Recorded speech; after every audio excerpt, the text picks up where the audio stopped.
What is going on, my friends? Thank you for joining me for another episode of South Bay Sports Radio. On this episode, I'm joined by a pair of Bishop Montgomery graduates, current girls basketball coach Rheina Ale and 2019 graduate Kayla Padilla. We talk about the two of them running the 2025 Los Angeles Marathon, the training leading up to, and the support they received during the marathon, and so much more. Let's hear more from Rheina and Kayla about their experience at the 2025 Los Angeles Marathon.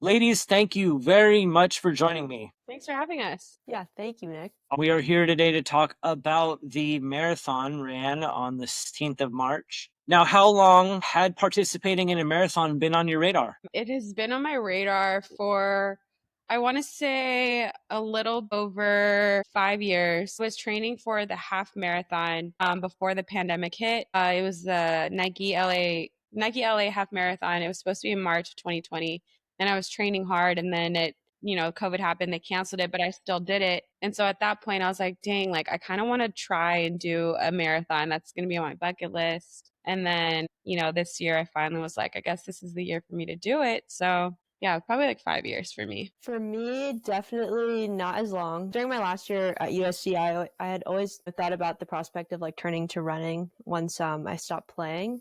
And my initial goal was just to do a half, which I did in October, the Long Beach Half Marathon. And after that, I was so discouraged by the whole experience. Not that it went horribly, but that it was so hard that I couldn't imagine myself doing more, even doubling it. But, after like a week of kind of reflecting, I knew it was something that I could, that would definitely challenge me. So I would say late October of just last year, I made the decision to sign up and just give it a go. What would best describe the training process leading up to the marathon? I joined a run club called Girl Gang Crazy. It's for women, founded by women. A lot of us in the run club, we come from different professional backgrounds. But, when people say like, oh my gosh, you're so crazy for doing that, that's kind of like the reason why this girl group started. It's just like, well, why not us? We can complete a lot of crazy things and still be such a great close-knit group, which I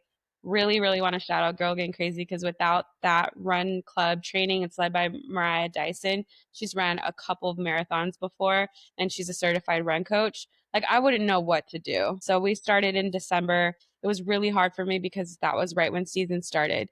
So, I'd have to go from practices all the way out to Santa Monica to run. And transparently, I didn't do the best training like I should have, which I'll get to it later in this interview. Cool. Yeah, no, run clubs are so awesome to be a part of. It's like such a cool community. I wish I had done a run club as well, but it just didn't work out with my schedule. But for me, the process, I sort of followed like a 16-week training block.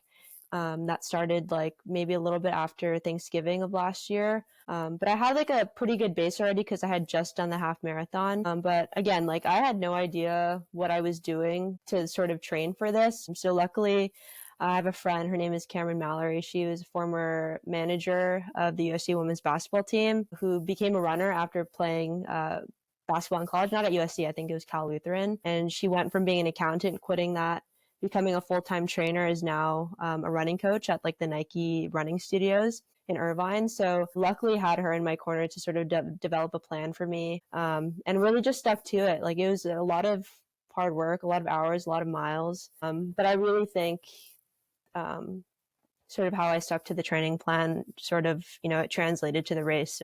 Huge credit to her and sort of helping me out through this whole journey, because it was definitely challenging, but I think having that sort of base was super helpful. You both played high school basketball and college basketball. How is training for the marathon different than training for a game, a season, a series of games? Well, I love basketball. That's like I've been loving basketball since I was 7 years old. I can't say I love running. And so like I wanted to like do extra workouts in the gym, get shots up. Like that was that.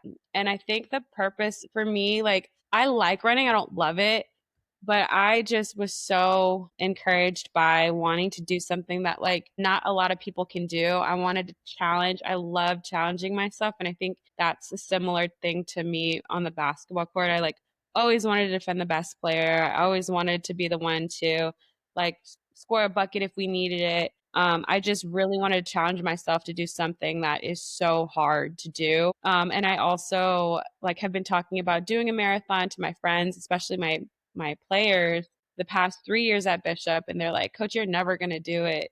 You're not going to do a marathon. You're not going to do it." And then I was like, "Watch me. I'm doing it this year." And so it was like a running joke the whole time. And then when I finally took a picture of like the start line, they're like, "I can't believe you're really doing it." Like, I hated running when I was playing basketball. Like, it was our punishment was to run. So to think that this is something you voluntarily do now is like a crazy sort of 180 for me. But I'll just say I think the biggest sort of parallel between like training for like a game versus training for a marathon or a race, it's like basketball, you're competing against so many people. Like, you could even be competing against your teammates at some points during practice, but mostly like competing against other teams. Whereas running, I think the biggest thing is like you're competing against yourself, both physically and mentally. So I think that was one thing I really loved about, taking this on as a new challenge, but also like it's super hard to also adjust to that perspective as well. But I think, having that parallel in mind sort of helped me frame like, okay, like the only person I have to beat is myself. And like, if I can overcome that, then, I can go another few miles. I have to echo that. It was such a mental battle. Like all for well, I didn't train as great. Like I said, I didn't go past, I don't even know why I'm admitting this, but I only did a half marathon as like the highest that I ran in training. And I've done like the sprints and the short distances, but the long runs, like I didn't do it because we had games or practices or I was just exhausted. So it was really a mental battle. Like you really, Kayla just hit it. Like you play with your teammate, you're playing it, you're by yourself, 26 miles. Yeah. You just got to go and you got to get yourself to the finish line. And that was so hard, but so I just have to definitely echo that. We begin and we end at two very iconic places in Los Angeles.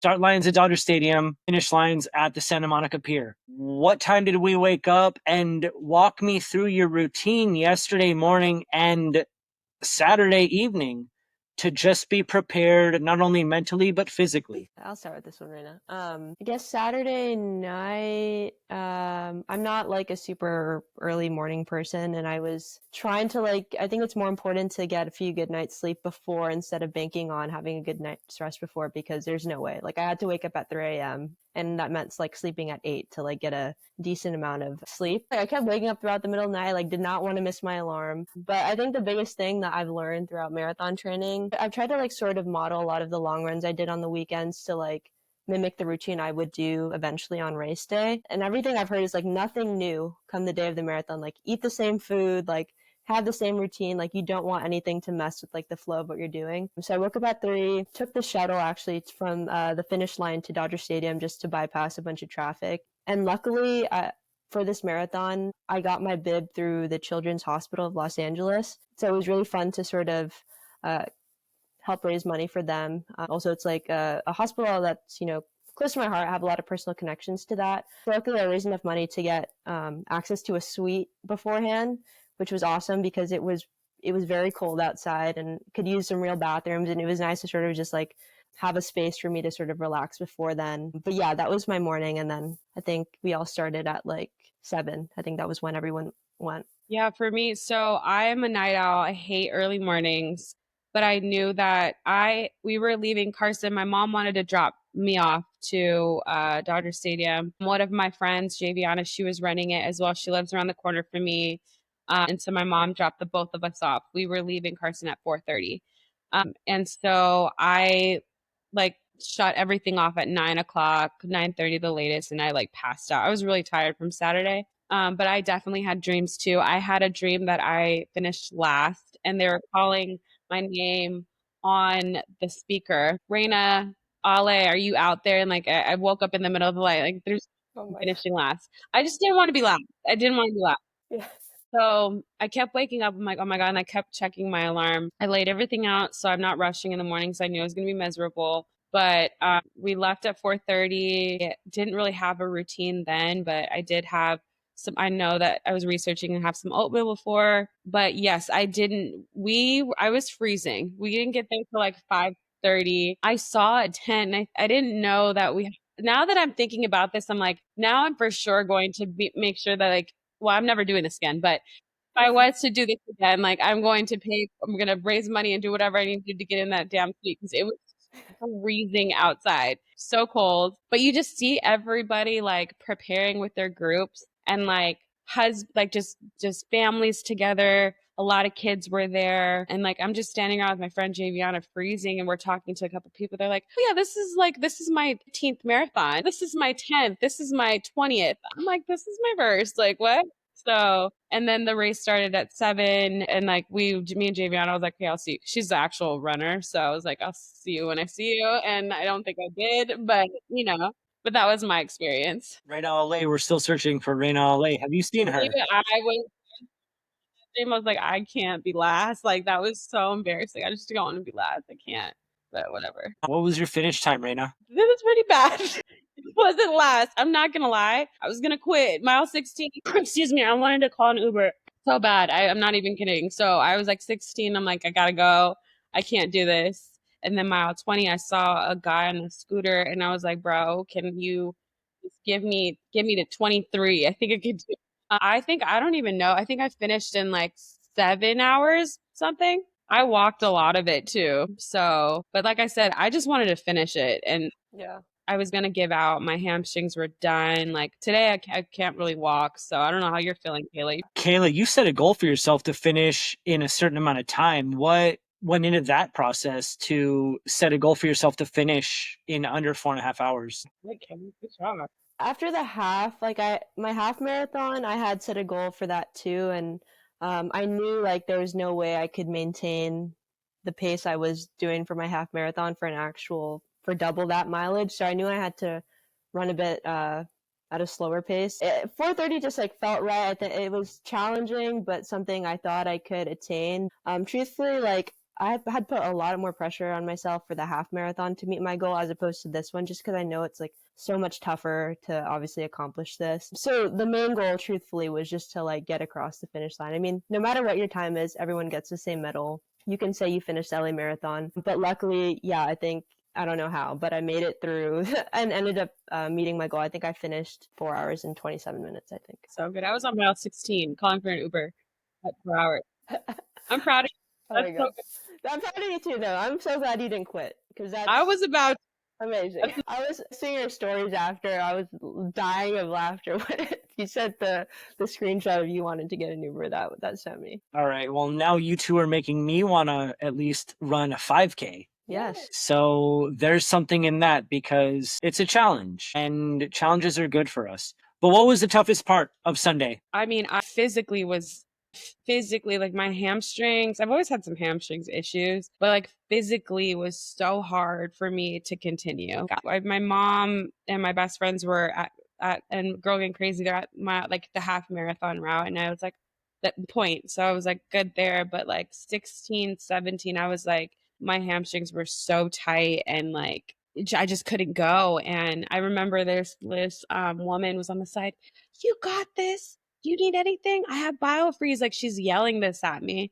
And I'm like, okay, whatever, let me try it. And she did it. It did, I mean, it still hurt, but it helps get me past to like 19 and stuff. But it was just like mind like your mind, even though my legs were done, I had to walk, I had to power walk, whatever. I tried jogging 2 minutes, walking 1 minute just to kind of push myself, but like I had to keep telling myself, you're good, you got this, you can finish this. That was the hardest thing for me, is like being in actual pain and like trying to get through it. But motivating for sure to be running with like, see some of the older women and men just pushing through, and like the families, like a mother daughter. Like I just saw so many people doing it, and I'm like, okay, Rheina, I can do this too. Like push through, fight through it. But yeah, that was definitely a challenge for sure. It's so funny. I feel like the beauty of running is like on so many of my training runs, and even yesterday during the marathon, like I literally had like a 7-year-old boy pass me, and then like 10 minutes later, like a 70-year-old woman passed me too. So it's like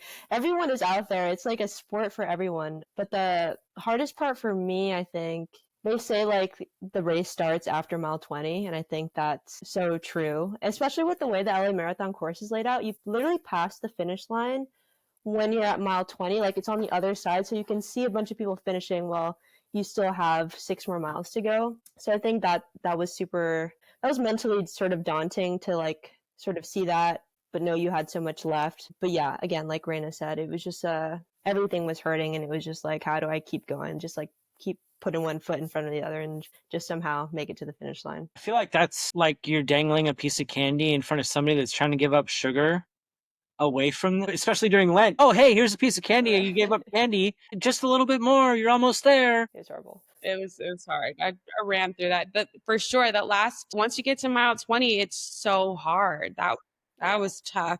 You cross the finish line. How would you describe your emotions when you finally stepped that 1 foot? You know, it's 1 foot after the other, of course, but the second that you crossed the finish line, what were your emotions like?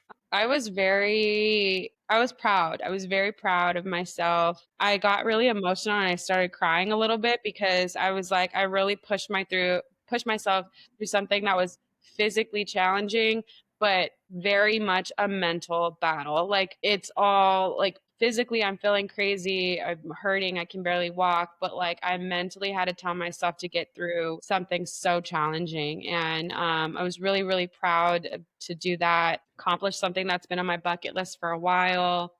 It's funny because I was two of my players FaceTime me yesterday at night and they're like, how do you feel? I'm like, good. It's like, this is on my bucket list. And they're like, usually people have like trips on their bucket list, but you have a marathon. Are you okay? And I'm like, I am. And I was like, I watch you guys want to, like, when you're my age, you want to accomplish something that not a lot of people can physically do. And so I was just very proud of myself to just fight through that mental battle to get me through that finish line for sure. Yeah, 100% agree. Like, I think I've seen a stat that's like less than 1% of like the world's population has run a marathon. And when you think about it like that, like you're obviously next to like 26,000 other runners. So it seems like everyone is doing it. But literally, like, it's such a small percentage of people who can accomplish this. But yeah, like same as right now, I was just feeling so proud. I was just trying to tell myself on Sunday, like, this is like the victory lap. The hard part is already done, like the training that went into this. So I was really just trying to sort of appreciate, you know, the moments for what they were. But yeah, ultimately, I was just feeling super happy and relieved that I actually didn't stop during the race. So like to have finally stopped, like it was crazy. Like I was so relieved to just be done with it. But once that sort of settled in, I was, yeah, nothing but bliss after that. All right. I got to ask because I know that Rheina might actually think about running another marathon after that. But are there marathons in either of your futures? You got one more, Rheina. If I run it, will you run it?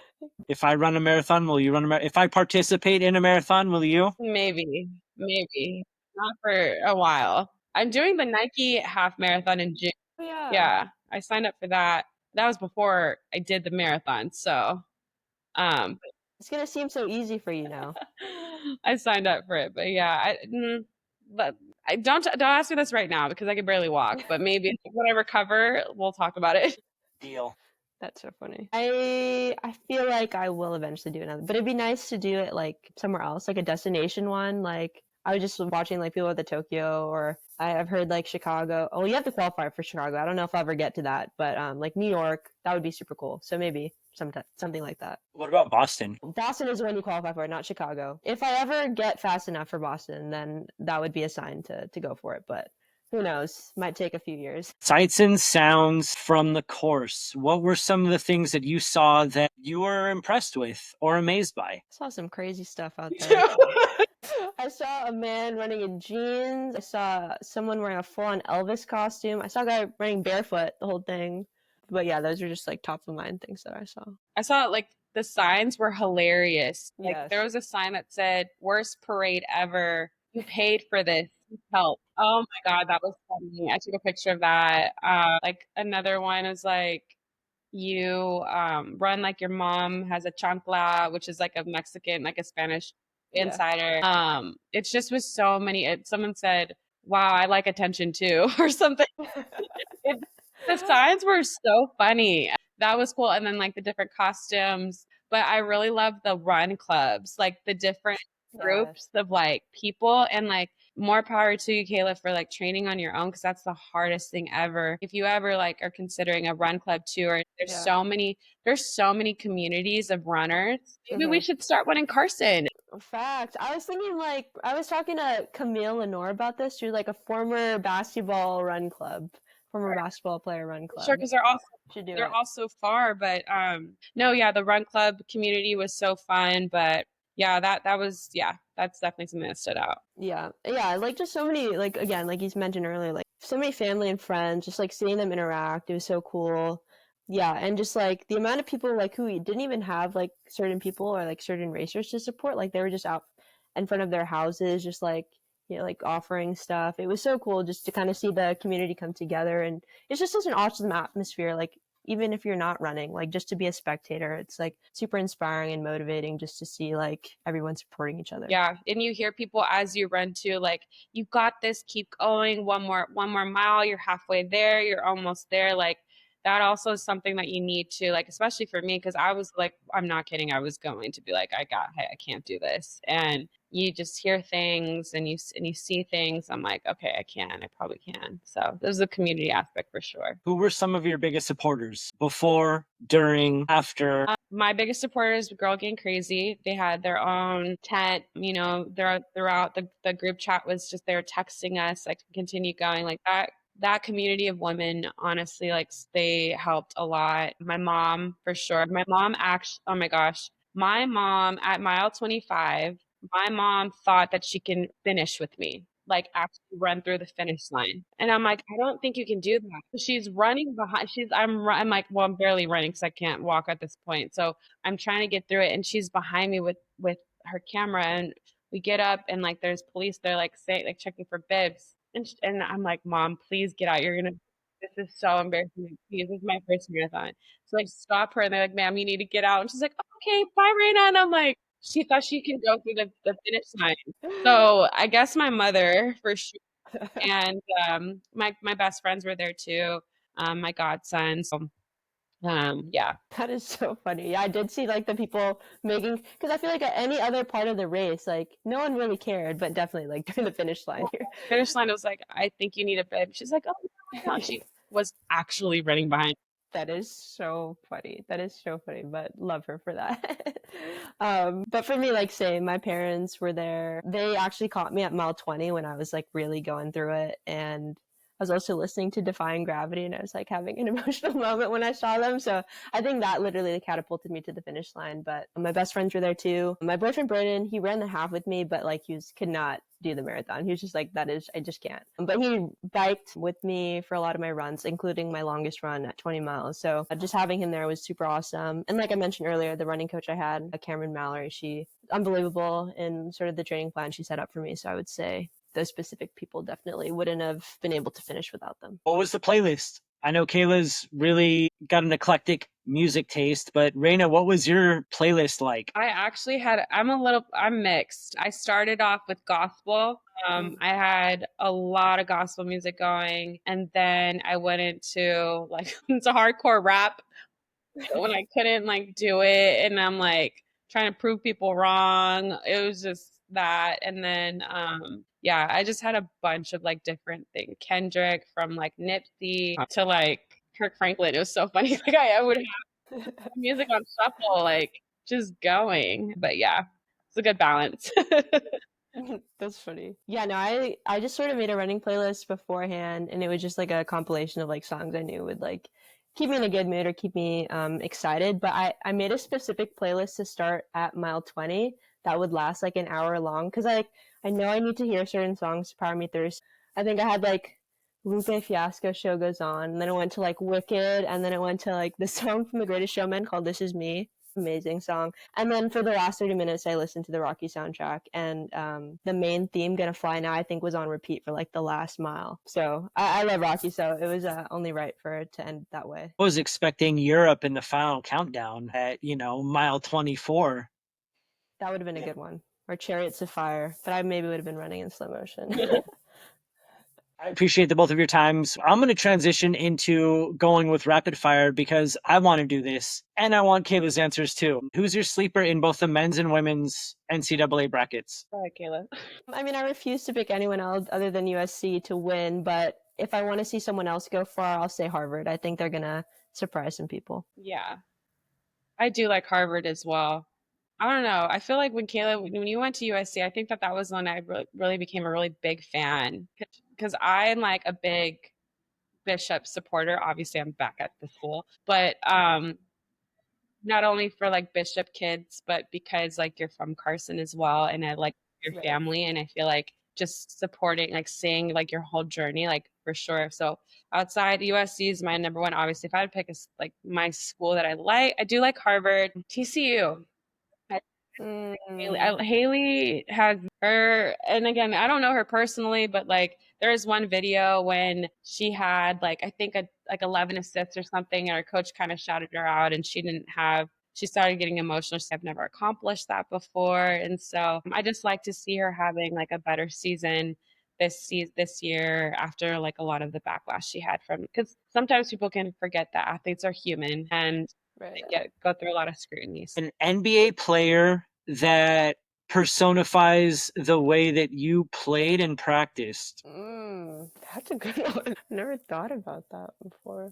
I feel like I live two different lives at Penn and USC, like two different players. Like, I'm in no way comparing myself to him, but I tried to mimic, obviously, the mom mentality. Same thing. It would have been great if you dropped like Derek Fisher, maybe Right. like I was thinking like Steve Nash, but like when I was trying to think about just like work ethic and attitude. Yeah, no favorite basketball movie. Good one.